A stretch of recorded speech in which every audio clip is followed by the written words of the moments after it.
SpaceX says that according to initial tests, the growing fleet of internet satellites of the Starlink project has achieved positive and promising results.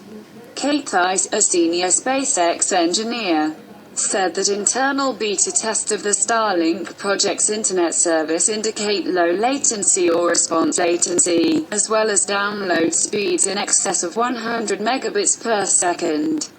Theis continued, "This means that the latency of our internet service is so low that it can run the fastest online video games.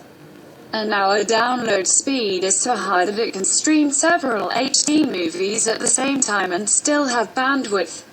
Added, the Starlink project eventually aims to send tens of thousands of broadband satellites into orbit, providing a cover for cost-effective, high-speed internet service on Earth.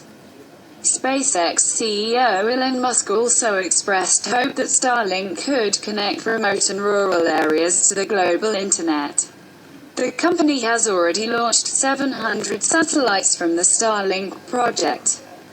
Theis also announced that SpaceX has recently completed testing of 2 orbiting satellites equipped with in-satellite links, or space lasers. This technology allows the Starlink project satellites to send data directly to each other in orbit instead of sending it to Earth and receiving it.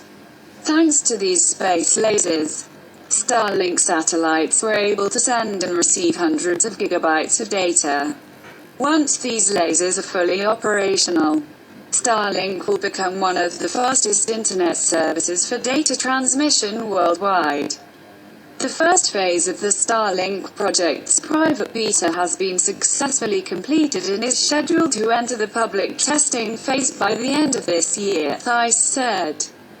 Tuesday's launch of SpaceX was a huge success for SpaceX. The company was able to launch another 180 satellites into Earth orbit in just 1 month.